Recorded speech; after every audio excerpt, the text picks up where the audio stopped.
Oh man. Uh, Straight ahead into raw veganism, at least until we see what comes up. All I can say is I feel like shit today. And I've been juicing, drinking a half a gallon of juice a day to a gallon of juice a day. And with all the ozone therapy I've been doing, all the colonics I did last year, um, doing the Epsom salt cleanses, the xylitol cleanses, meaning the xylitol to clear your small intestine, the Epsom salts to clear your large intestine.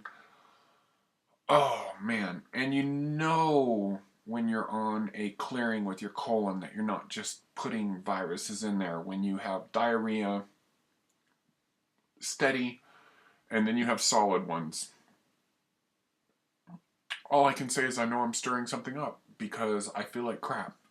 I feel like absolute crap. And so I know all I can say is that it kind of proves where I'm headed is that there is no one magic bullet for the best in perfect human health. And so, when I started this blog, I looked like a fucking typical vegan skeleton with fucking skin hanging off my face. I ate meat, started looking better. I'm doing this for a while, and if I get back to looking like a skeleton, then I'll fucking have a little bit of meat. Simple as that. I just wanted to talk about that. I'm not really feeling at my best today, but I sure do know one thing. I'm stirring shit up. So, even with the ozone therapy, I was felt like a detoxifying that was really sort of a lot of tightness that was really in my spine. And I'd heard from other people that was what happened. So, anyways, that's sort of that. So, I'm sticking with this thing for a while. For quite a while. I'm sticking, as I've said before. The raw vegan thing is my preferred diet, and so for taste wise and other stuff, I'm not going to talk too much about that just because I need to drink some water and probably need to go and lay down or do some rebounding or something like that to kind of get some of this stuff to stir up out of me. So, anyways, that's it for today. I'm gonna have a little song of the day as soon as I think of what it is. And so, how many times do you say, "Oh, this is one of my favorite songs of all time"? I can't believe in all my trying to think of stuff that I love, I've actually forgotten this tune.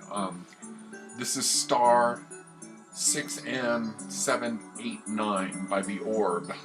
This album was released in 1991. The particular version that I like is only on the double import album, though. Of course, you get the link. You don't have to go and do all the research. Amazing track. In fact, my live rock star name, a lot of people think, oh, he's so like thinking he's the star in my name is this song.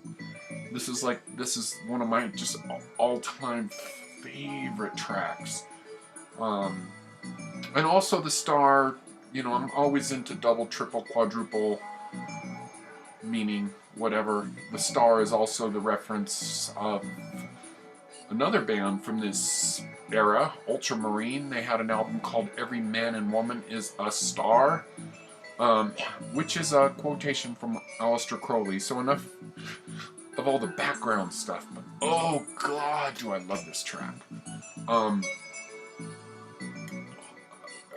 A mainstream release. I love all of the sort of found sound recording, the motorcycle, the sound of the fly, the door shutting.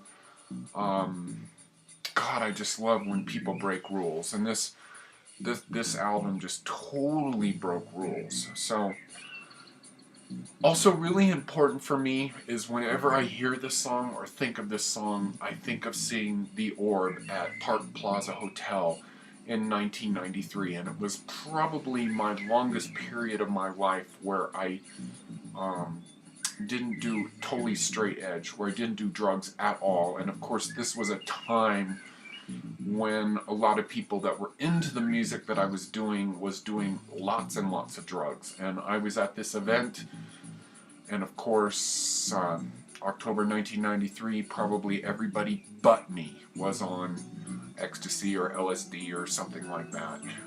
And I have an event coming up in April where a friend of mine,